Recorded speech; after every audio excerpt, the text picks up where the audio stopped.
ओम नमः शिवाय, जय सिया राम, हर हर महादेव। आज की वीडियो में आपको बताऊंगा सवारी के नियम और सावधानियां। बहुत इंपॉर्टेंट चीजें आपको मैं बताऊंगा। जिन बच्चों के ऊपर सवारी आ जाती है तो कई बार उनकी सवारी को उतार लिया जाता है, या कई बच्चे ये कहते हैं कि गुरुजी पहले सवारी आती थी अब सवारी नहीं आती है, पहले शक्ति बोलती थी अब सवारी शक्ति नहीं बोलती है, पहले मेरे कार्य होते थे पर अब कार्य नहीं होते। कहीं मेरी शक्ति, कहीं मेरी सवारी बांध तो नहीं ली है किसी ने, कहीं ऐसा तो नहीं है कि मेरी शक्ति को किसी ने मलिन कर दिया है, उतार लिया है। तो बहुत सारे प्रश्न आपके दिमाग में होते हैं, बहुत सारे बच्चे कमेंट करते हैं। तो आज की वीडियो में आपको बताऊंगा सवारी अगर आपके शरीर पर आ रही है, शुरुआती दिनों में आपको किन किन चीजों का परहेज करना चाहिए, बहुत जरूरी होता है। वरना आपकी सवारी का कोई बंधन कर देगा, आपकी सवारी को कोई उतार लेगा, या आपकी सवारी को कोई मलिन कर देगा, तंत्र कर देगा। उसके बाद आप रह जाओगे केवल और केवल खाली। उसके बाद आप घूमते रहो भक्तों के पास में पैसा लगाते लगाते, पर आपकी सवारी नहीं खुलेगी। अगर आपने हमारी वीडियो नहीं देखी तो पिछली वीडियो आप देखना चैनल पे, शिव कृपा चैनल, शिव साधना केंद्र चैनल, शिव कृपा परिवार, 3 चैनल हमारे हैं जिनमें हमने आपको सवारी के विषय की जानकारी दी है कि अगर आपकी सवारी का बंधन किसी ने कर दिया तो कैसे खोले, सवारी क्या माता की आती है या किसी और की आती है, पूरी जानकारी दे रखी है। तो आज सवारी के नियमों सावधानी का हम बात करेंगे। जब किसी के ऊपर माता की सवारी आनी शुरू होती है या फिर बाबा की सवारी आनी शुरू होती है, मैं शुरुआती दिन की बात कर रहा हूं, क्योंकि शुरुआत में जब सवारी आती है तो उसको एक शब्द से हम उच्चारण करते हैं, उसको कहते हैं कच्ची सवारी। कच्ची सवारी ये इतनी महत्वपूर्ण होती है कि अगर इस कच्ची सवारी का ध्यान नहीं रखा गया तो आपकी सवारी को कोई ना कोई बांध देगा, आपकी सवारी कोई ना कोई मलिन कर देगा, जिससे आपकी सवारी बंद हो जाएगी। आपको जो कार्य बन रहे थे वो सब बंद हो जाएंगे। ठीक है, कई ऐसे बच्चे जो गद्दी लगा रहे हैं उनकी भी सवारी पर बंधन हो जाता है, उनकी गद्दी पर बंधन हो जाता है, केवल इसलिए क्योंकि वो सवारी के नियम और सावधानियां नहीं जानते। आपको क्या करना, सबसे पहला नियम मैं बता रहा हूं आपको। सबसे पहले हम नियमों की बात करते हैं, आपको किन किन नियमों का पालन करना है। ठीक है, सबसे पहले पहला नियम ये होता है कि आपको शुरुआत में किसी भी भगत का झूठा नहीं खाना है, झूठा नहीं खाना। ये शुरुआत की बात कर रहा हूं मैं उन भक्तों की बात नहीं कर रहा जो अच्छे भगत हैं, जो कल्याण कर रहे हैं, क्योंकि भक्तों का पता नहीं है कि कौन सा भगत कैसी नीयत है किसी की। तो इस चीज का ध्यान रखिए, कोई भगत हो, कोई तांत्रिक हो, कोई साधक हो, उस चीज का ध्यान रखिए, यानी कि उस व्यक्ति को परखना आपकी जिम्मेदारी है कि वो व्यक्ति कैसा है, गलत तो नहीं है। तो इस चीज का ध्यान रखना, झूठा खाना नहीं खाना है, पानी पीना नहीं है। दूसरा, किसी भी सूतक या पातक में नाव को नहीं जाना है, नहीं जाना। यानी जब कोई व्यक्ति की मृत्यु हो गई है या किसी के घर में बच्चा का जन्म हुआ है तो वहां आपको नहीं जाना होता है। आपको सूतक पातक का खाना नहीं खाना, खाना नहीं खाना। किसका? सूतक या पातक का खाना नहीं खाना होता। इस चीज का ध्यान रखिए। ठीक है, चौथी चीज, शमशान में, शमशान की कोई क्रिया नहीं करनी, क्रिया नहीं करनी। ना ही शमशान की करनी है और ना ही कोई चौराहे की करनी है। जैसे कि कई लोगों को उतारा बता दिया, कई लोगों को ये बता दिया कि शमशान में जाके ये भेंट कर आना, ये दे देना, मुर्गा दे देना, बकरा दे देना, या सतमेल मिठाई रखे आना, दीपक जलाए आना, कुछ भी टू जेड आपको शमशान से जुड़ा या चौराहे से जुड़ा कोई भी नहीं करना, नहीं तो फंस जाओगे, बहुत बुरे फंस जाओगे। इस चीज का ध्यान रखना। ठीक है, तो पहला, भगत का झूठा नहीं खाना, सुतक पातक में नहीं जाना, सुतक पातक का खाना नहीं खाना, शमशान की क्रियाएं, इन चीजों का ध्यान रखिए।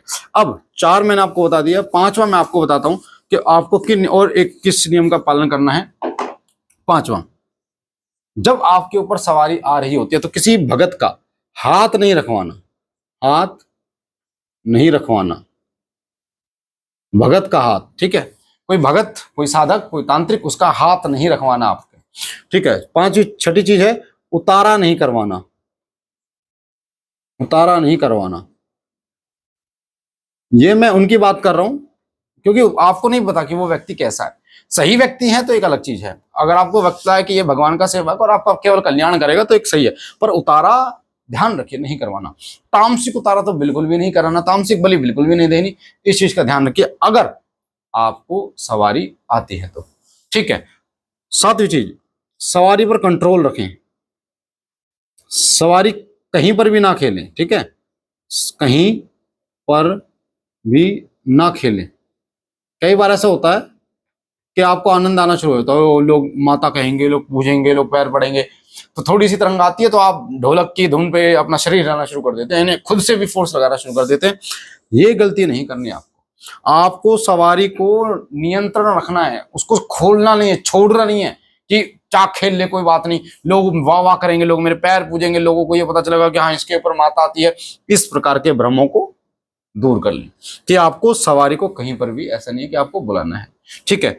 8वीं चीज, अगर आपको सवारी आती है, ठीक है, यानी कि अगर आपको सवारी भी आती है और प्लस आपके घर में कोई नेगेटिव चीज भी है, यानी कि नेगेटिव मतलब भूत है, प्रेत है या कुछ भी, तो इस चीज का ध्यान रखिए, या तो किसी व्यक्ति से पूछा लें, जांच करवाएं, या भोग ना दे, फिर भोग ना दें, क्योंकि नेगेटिव शक्तियां आपके भोग को ग्रहण करेंगी।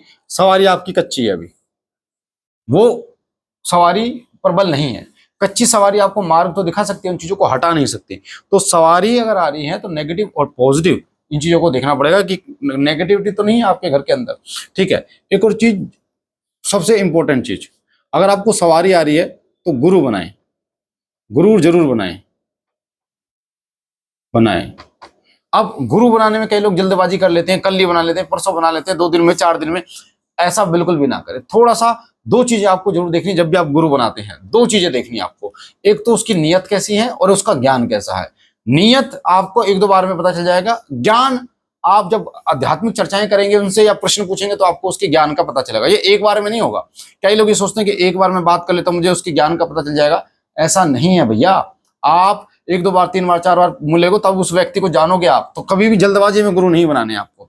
आप गुरु बनाइए, पर कम से कम इस चीज का ध्यान रखिए कि उस व्यक्ति की नीयत कैसी है, कहीं गलत नजर तो नहीं है उसकी, गलत उसका स्वार्थ तो नहीं है, लालच तो नहीं है उस व्यक्ति का। इस चीज को जरूर देखें। एक और चीज मैं आपको बता देता हूं कि दीक्षा यानी गुरु दीक्षा फ्री भी दी जाती है और दक्षिणा लेके भी दी जाती है। पहली बात तो जब भी आप गुरु दीक्षा लेते हैं दक्षिणा गुरु को देनी ही होती है, ये कोई समझाने वाली बात नहीं है। ठीक है। गुरु को दक्षिणा देनी होती है और जरूरी भी नहीं है कि अगर कोई व्यक्ति फ्री में दीक्षा दे रहा हो तो वो सही हो, ऐसा भी जरूरी नहीं है। और जरूरी ये भी नहीं है अगर कोई दक्षिणा ले रहा हो दीक्षा की तो वो गलत हो। ठीक है। पैसे से आप नहीं तोल सकते, उसके व्यवहार से आप तोल सकते हैं, क्योंकि बहुत सारे ऐसे लोग होते हैं जब इनको फ्री दीक्षा दे देते हैं उसकी वैल्यू वो नहीं समझते हैं, नहीं समझते हैं उसकी वैल्यू, क्योंकि फिर वो कपड़े की तरह गुरु चेंज करते हैं, कभी इधर कभी उधर कभी उधर, इस तरीके से। तो इस चीज का चुनाव आप उनके बैठेंगे, बात करेंगे, धीरे धीरे उनको समझेंगे तो आपको पता चलेगा कि हाँ कैसे कि वो व्यक्ति कैसा है। और गुरु बनाने से पहले एक चीज का ध्यान रखें, या तो समय लो और जब आपका हृदय परिपक्व हो जाए कि इन्हीं को गुरु बनाना है उसके बाद दिमाग पे लॉक लगा दो, सोचना नहीं है, पूर्ण समर्पण गुरु के चरणों में कर देना है। तो इस चीज का ध्यान रखें, गुरु जरूर जरूर जरूर बनाएं, जल्दबाजी ना करें। और एक और चीज मैं बता रहा हूं कि आप जिसको गुरु बना रहे हो तो आप शुरुआत से ही अपनी बहुत सारी महत्वाकांक्षाएं उन पर थोप देते हो कि अब तो मेरा ये करेंगे। भैया ऐसा नहीं होगा। वो जो गुरु है वो भी आपको जांचेगा, परखेगा, वो भी आपको समझेगा, एक बार में वो सब चीजें नहीं करेगा आपकी। तो आप इस चीज का ध्यान रखिए कि ऐसा नहीं है कि गुरु आपको जो है वो एक बार में ही सब कुछ ज्ञान दे देगा या आपके लिए खड़ा रहेगा जब आप बोलोगे, जब आपका फोन उठाएगा जब आप बोलोगे, जब आपके लिए मिलने आएगा जब आप बोलोगे, जब। ऐसा नहीं होता है। आपको एफर्ट करना पड़ेगा जितना आप उनसे सीखना चाहते हो, ये आपकी जिम्मेदारी। तो गुरु जरूर बनाए। ठीक है। 10वां, अगर आपको सवारी आती है एक चीज का ध्यान रखें, पहली बात तो नेगेटिव पॉजिटिव चीज देखें, पितरों में ज्यादा ना घुसें। कई लोग पितरों में इतने घुस जाते हैं कि पित्र पित्र पित्र, बड़े बुजुर्ग तो इतना पितरों को, पित्र बस उनको देवता जितनी वो पितरों की करते देवता की कर लेते हो, कम से कम कृपा मिल जाए, पर वो पितरों के पीछे बहुत भागते हैं। तो ऐसा नहीं करना है। ठीक है। 11वीं चीज, अगर आपको सवारी आते हैं तो आपको गंगा स्नान जरूरी करना है। गंगा स्नान जरूर से जरूर करना है। महीने में 2 महीने में कोशिश कीजिए, हर महीने करें, पर कोशिश कीजिए कि आपको कम से कम 2 महीने में तो गंगा स्नान जरूर करना है। ठीक है। 12वीं चीज, अगर आपके ऊपर सवारी आती है तो आपको उस देवता के स्थान पर जरूर जाना है, यानी धाम, उनके धाम में हाजिरी देनी है। हाजिरी मान लो माँ काली के तो माँ काली के दरबार में आपको हाजिरी देनी है, हफ्ते में, महीने में, इस प्रकार से आप जाते हो। बाबा मोहन राम के तो उनके खोड़ी धाम में जाकर हाजिरी देनी है। इस प्रकार के आप हाजिरी देते रहेंगे तो उनकी तरंगे प्रबल होती चली जाएंगी, उतनी कृपा मिलेगी। तो ये जानकारी 12 ऐसे मैंने आपको नियम बताए, सावधानियां बताएं, जिनको आप समझेंगे और आपकी सवारी परिपक्व होगी, कोई नहीं उतार पाएगा। इन चीजों को आप ध्यान रखिए। बाकी दरबार का नंबर है, अगर आप हर हम हर हफ्ते दरबार में श्री सिद्ध विश्व के धाम में दरबार लगता है, निःशुल्क दरबार लगता है। अगर आप भूत प्रेत आदि से परेशान है, किसी भी परेशानी से परेशान है, तो आप दरबार के नंबर 8130404375 या 9625656396 पर व्हाट्सअप कर सकते हैं, कॉल ना करें। आप फ्री रविवार का दरबार लगता है, फरीदाबाद में दरबार लगता है। पूरी जानकारी अगर आपको चाहिए तो आप व्हाट्सअप कर सकते हैं। दरबार में हर महीने संकटनाशक हवन होता है। हर महीने ग्रुप में संकट, दो तरीके के हमारे यहाँ संकटनाशक हवन होते हैं। एक होता है सामूहिक हवन, एक होता है पर्सनल हवन। सामूहिक हवन में जो 100, 50, 150, 200 लोगों का होता है, और पर्सनल हवन में केवल आपका हम करते हैं धूने पे बाबा जी के, और आपके संकट को खींचते हैं पूरा का पूरा।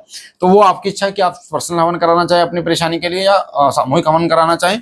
ठीक है, तो ये मैंने आपको बता दिया है। बाकी इस महीने 21 तारीख को हमारी क्लास है, जिसमें आपको सिखाया जाएगा शावर मंत्रों को कैसे सिद्ध करें, शावर मंत्रों का प्रयोग कैसे करें, शावर मंत्रों से गद्दी कैसे लगाएं, शावर मंत्रों को कैसे भोग दें। बहुत सारी शावर मंत्रों की जानकारी आपको दी जाएगी। शक्तिपात प्रैक्टिकली आपको कराया जाएगा, और ये 21 तारीख को धाम पर होगी। 27 तारीख को यही क्लास ऑनलाइन होगी गूगल मीट पे। तो अगर आप इसको लेना चाहते हैं तो धाम के नंबर पर आप व्हाट्सअप कर सकते हैं कि गुरुजी हमें क्लास ज्वाइन करनी है 21 तारीख को आकर धाम पर, और ऑनलाइन 27 तारीख को। मुझे आशा है जानकारी आपको अच्छी लगेगी। वीडियो को ज्यादा से ज्यादा शेयर कीजिए। ओम नमः शिवाय, जय श्री राम।